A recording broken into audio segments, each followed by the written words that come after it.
तपस्या तो सभी करते हैं, किंतु केवल अपने स्वार्थ में।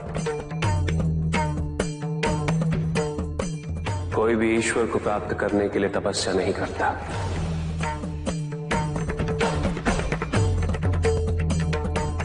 कोई भी तपस्या इसलिए नहीं करता कि उसकी भक्ति उसके आराध्य तक पहुंच जाए।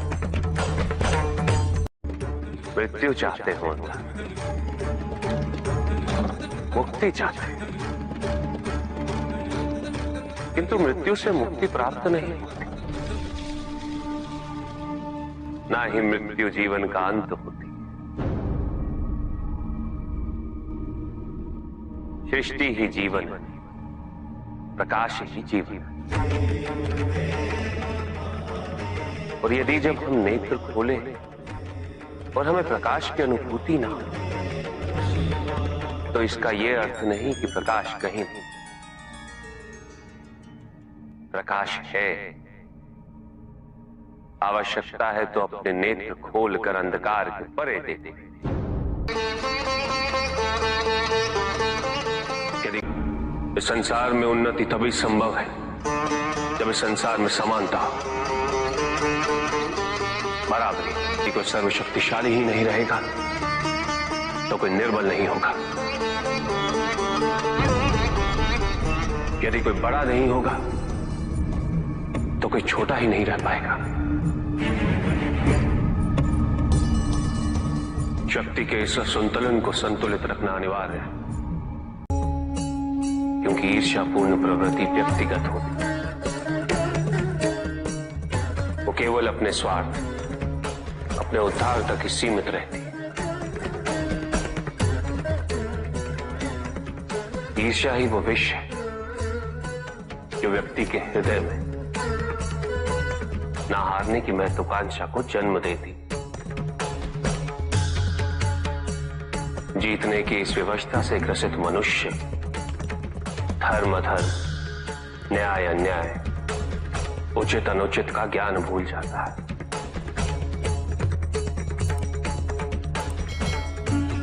संवेदना, करुणा भूल जाता है। उसे स्मरण रहता है तो केवल जीतना, भले ही वो छल कपट के माध्यम से ही क्यों ना हो। एक असुर था, एग्रिप। एक दिन वो ब्रह्मलोक गया।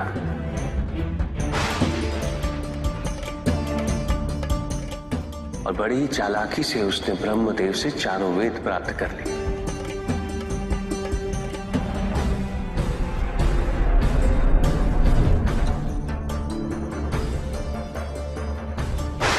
और जाके समुद्र में छुप गया, क्योंकि सारा ज्ञान वेदों में निहित है। इसलिए संसार से सारा ज्ञान चला गया। जब अज्ञानता का अंधकार फैलता है तो अधर्म बढ़ने लगता है। भगवान विष्णु सब देख रहे थे। उन्हें ज्ञान था कि शीघ्र पृथ्वी लोक पर प्रलय आने वाला है। एग्रिप के साथ चारों वेद भी लुप्त होने का भय था। ब्रह्मदेव सृजन करता है। वेदों के अभाव में पुनर्जन्म की प्रक्रिया को पुनर्स्थापित करना अत्यंत कठिन।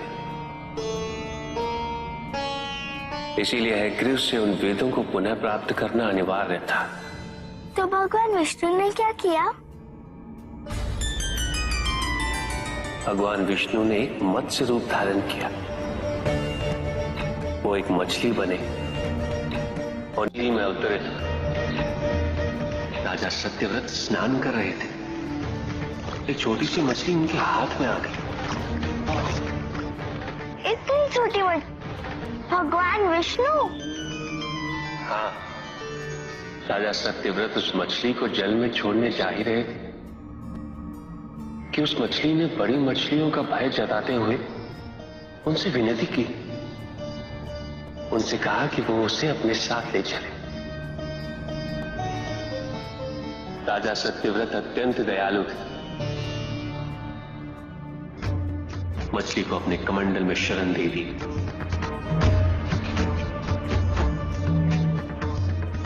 और अपने महल में ले गए।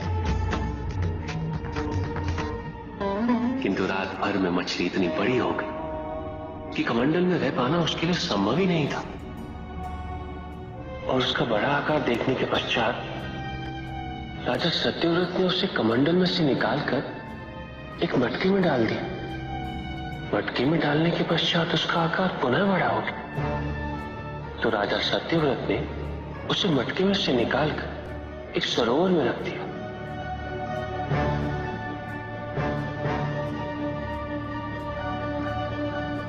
किंतु उस एक ही रात में सरोवर में रखने के पश्चात भी उसका आकार इतना बड़ा हो गया कि उसे नदी में रखना पड़ा। किंतु नदी में रखने के पश्चात भी उसका आकार पुनः बड़ा हो और इतना बड़ा हो गया कि यदि उसे महासागर में नहीं रखा जाता तो उसकी मृत्यु निश्चित थी। राजा सत्यव्रत उसे महासागर की ओर ले गए।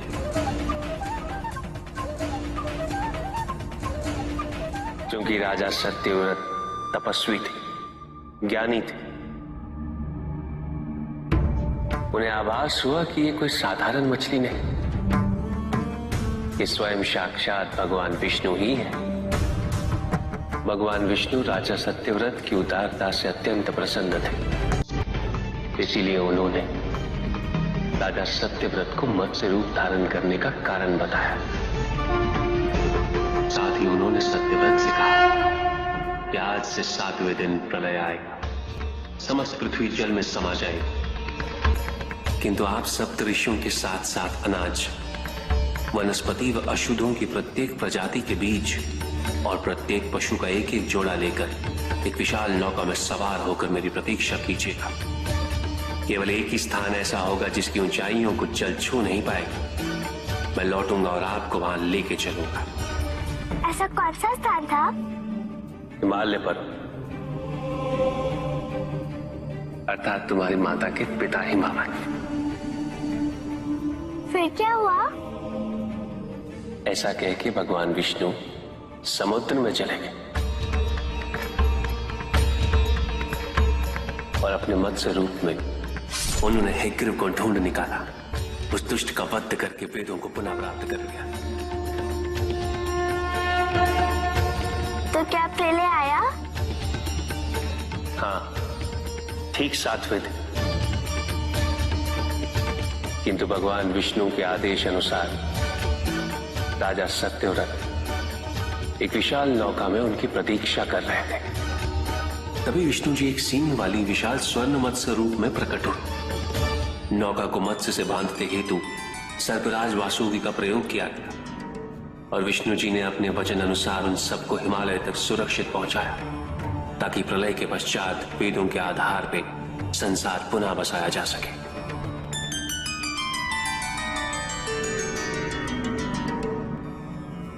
राजा सत्यव्रत मनु कहलाए। मनु अर्थात मानव जाति के प्रणजनक।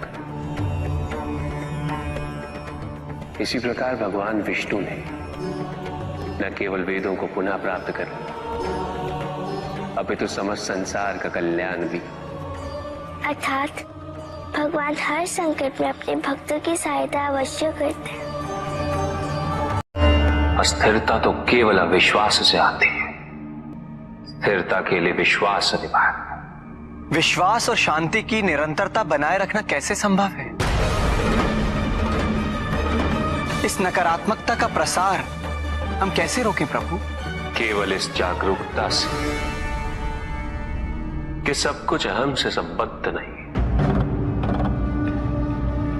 जब भी किसी व्यक्ति के कार्य में अहम भाव प्रबल हो तो अहंकार व्यक्ति जैसा भी हो उसे अस्तित्व केवल वैसा ही प्राप्त होता है। व्यक्ति यदि अपने कर्मों के लिए अपने को उत्तरदायी समझे तो वो स्वतंत्र था। जब तक व्यक्ति किसी और को उत्तरदायी समझेगा तब तक को निर्भर रहेगा। व्यक्ति यदि ये सोचे कि उसके दुख का कारण कोई और है, तो सुखी कैसे रह पाएगा?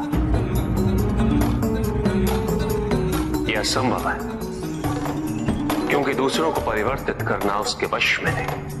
वो तो केवल अपने आप को परिवर्तित कर सकता है।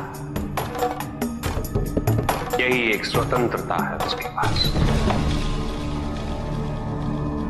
जो पीड़ा है, जो कष्ट है, वो व्यक्ति के अपने फल है, अपने निर्णय के फल। और जिस दिन वो अपने निर्णय परिवर्तित कर ले, उसी दिन उसके जीवन में परिवर्तन भी आ जाएगा। जिन्होंने जीवन के प्रति घृणा सिखाई, उन सभी व्यक्तियों ने पृथ्वी को नर्क बनाने में अपना योगदान दिया। इसलिए अधिकांश व्यक्ति अपने दोष, अपनी त्रुटियां और अपनी व्यर्थता को जीवन पर आरोपित कर मुक्त हो जाते हैं। उन्हें लगता है कि जीवन ऐसा ही होता है और उसके समक्ष वो विवश। वो ये नहीं समझते कि वो जिन प्रवृत्तियों को लिए, वो प्रवृत्तियां दुख को जन्म देने वाली वृत्तियां हैं।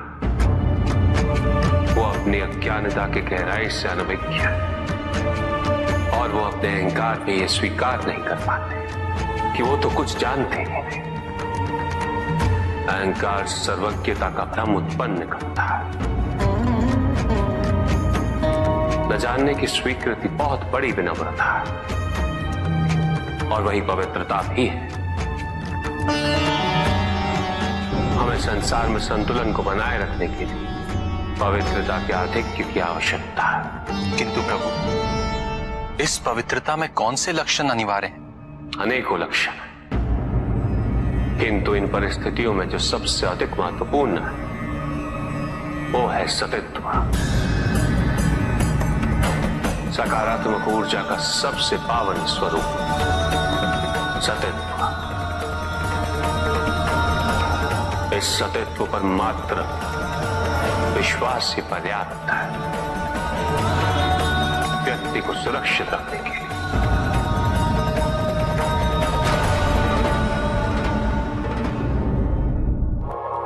एक बार व्यक्ति सतित्व पर विश्वास कर ले तो नकारात्मकता सदैव के लिए दूर हो जाती है और संतुलन स्थापित होता है। अहंकार तो हानिकारक है ही, किंतु सतित्व पर अहंकार घातक होता है। जहां न अमृत, न विष,